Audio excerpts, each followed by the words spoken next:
আগামীকাল সান্তোস বনাম ইন্টারন্যাশনালের ম্যাচ। দেখুন সময়সূচি এবং কোন দল শক্তিশালী। আগামীকাল ব্রাজিলিয়ান সিরিয়া লিগের ম্যাচে মাঠে নামবে সান্তোস ও ইন্টারন্যাশনাল। এই ম্যাচে নেইমার শুরু থেকেই খেলবে। সান্তোস বর্তমানে রেলিগেশন এড়াতে ব্যস্ত রয়েছে, মাত্র 1 পয়েন্ট দূরে অবস্থান করছে তারা। তাই তো এই ম্যাচটি খুবই গুরুত্বপূর্ণ সান্তোসের জন্য।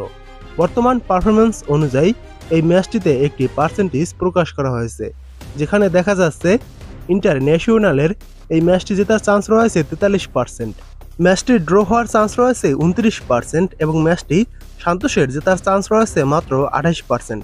এবার দেখুন পয়েন্ট তালিকা। ইন্টারন্যাশনাল পয়েন্ট তালিকায় রয়েছে 15 নম্বরে। তারা 34টি ম্যাচ খেলেছে, তার ভিতর 10টি ম্যাচে জয় পেয়েছে, 10টি ম্যাচ ড্র করেছে এবং 14টি ম্যাচ হেরেছে। ইন্টারন্যাশনালের পয়েন্ট 40।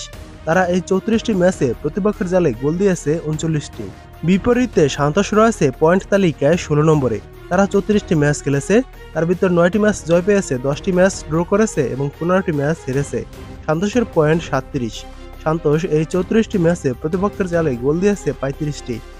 এবার দেখুন ম্যাচটির সময়সূচি। ব্রাজিলিয়ান সিরিয়া লিগের এই ম্যাচটি শুরু হবে নভেম্বরের 25 তারিখ আগামীকাল বাংলাদেশ সময় সকাল 6টায় মাঠে নামবে সান্তোস ও ইন্টারন্যাশনাল। এবার দেখুন ইন্টারন্যাশনাল ও সান্তোসের শেষ 3 ম্যাচের হেড টু হেড রেকর্ড। শেষ 3 ম্যাচের ভিতর ইন্টারন্যাশনাল জিতেছে 2টি ম্যাচে এবং 1টি ম্যাচ ড্র হয়েছে।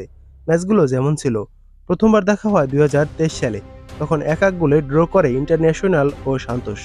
দ্বিতীয়বার দেখা হয় 2023 সালের সিরিয়া লিগের ম্যাচে, তখন 7-1 গোলে সান্তোসকে উড়িয়ে দেয় ইন্টারন্যাশনাল। এবং শেষবার দেখা হয় 2025 সালে, তখন 2-1 গোলে সান্তোসকে হারায় ইন্টারন্যাশনাল।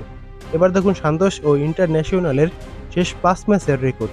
শেষ 5 ম্যাচের ভিতর ইন্টারন্যাশনাল জয় পেয়েছে 1টি ম্যাচে, 2টি ম্যাচ ড্র করেছে এবং 2টি ম্যাচ হেরেছে।